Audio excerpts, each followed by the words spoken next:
I know January would appreciate this story. Common Dreams staff, as many have now observed, part of the new reality in Sandy's aftermath, whether too slowly, reluctantly or imperfectly, is that many mainstream media outlets, once decidedly resigned to avoid the scientific consensus, are now asking significant questions about the role of human-induced global warming and the impact of climate change and extreme weather. The most striking example of corporate media's climate change epiphanies, perhaps, is Thursday's Bloomberg Businessweek cover, which boasts, "It's global warming, stupid."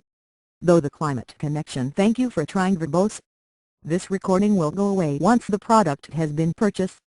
To extreme weather was conspicuously absent from most major coverage in the lead-up and during the storm.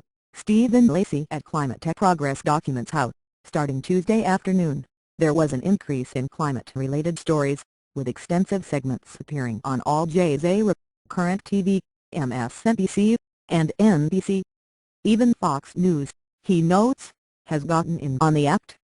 Even unlikely political pundits such as Chuck Todd are chiming in. Todd exclaimed on his daily rundown on MSNBC, "It's the second year in a row the New York metro area hit by this stuff. Sick.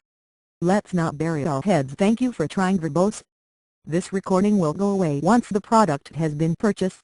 In the sand, when it comes to, something has changed in the Atlantic. The climate has changed. It's called climate change, folks. According to a top news story at CNN, Thursday morning, we have now entered the superstorm era, a time of relentless weather systems like Hurricane Sandy, that will occur at an increasing rate, the direct result of the exponential process of the climate change feedback loop. Hurricane Sandy is merely a foretaste of things to come, Princeton University professor Michael Oppenheimer told CNN.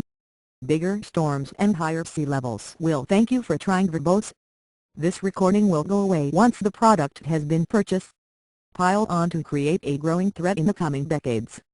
ABC also published a featured article making the same connections.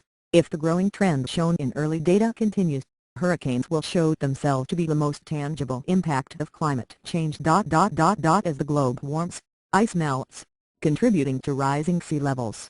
This, in turn, makes coastlines more vulnerable to damage caused by storm surges.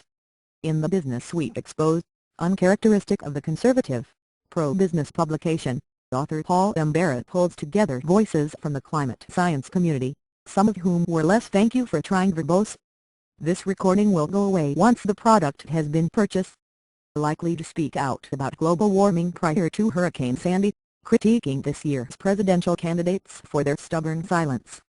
Barrett writes, in an October 30th blog post, Mark Fischetti of Scientific American took a spin through th.d.land and found more and more credentialed experts willing to shrug off the climate caveats. The broadening consensus, climate change amps up other basic factors that contribute to big storms. For example, the oceans have warmed, providing more energy for storms. And the Earth's atmosphere has warmed, so it retains more moisture, which is drawn into storms. Thank you for trying, verbose. This recording will go away once the product has been purchased and is then dumped on us. Even those of us who are science-phobic can get the gist of that. However, Barrett continues, the issue was missing in action during the presidential debates and, regardless of who wins on November 6, is unlikely to appear on the near-term congressional calendar. After Sandy, that seems insane. Barrett again.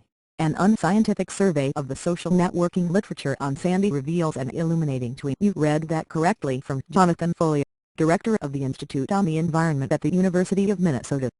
On October 29, Foley thumbed, thank you for trying, verbose. This recording will go away once the product has been purchased. Thusly, would this kind of storm happen without climate change? Yes. Fueled by many factors. Is storm stronger because of climate change? Yes. Eric Pooley, Senior Vice President of the Environmental Defense Fund and former Deputy Editor of Bloomberg Businessweek, offers a baseball analogy. We can't say that steroids caused anyone home run by Barry Bonds, but steroids sure helped him hit more and hit them farther. Now we have weather on steroids. Some political leaders are gaining attention in mainstream press in the aftermath of Sandy on their foreboding statements on the changing climate. Most notably, thank you for trying, verbose. This recording will go away once the product has been purchased. New York Governor Andrew Cuomo, who said in a press statement this week, climate change is ... a controversial subject ... People will debate whether or not there is climate change ... I want to talk about the frequency of extreme weather situations ... The frequency of extreme weather situations is way up. We just went through Hurricane Irene just over a year ago, and there is only so long you can say, well, this is once in a lifetime and it will never happen again. And then it happens again. And then you are sure it's not going to happen again. And then it thank you for trying verbose. This recording will go away once the product has been purchased. Happens again. I joke that every 2 years we have a 100 years flood. Cuomo, among others, are beginning to propose new measures to prepare for the scientific warnings that climate change and extreme weather are here to stay. However, even as the mainstream media outlets start to end their climate silence, politicians and elected officials, most strikingly Barack Obama and the company, seem committed to theirs.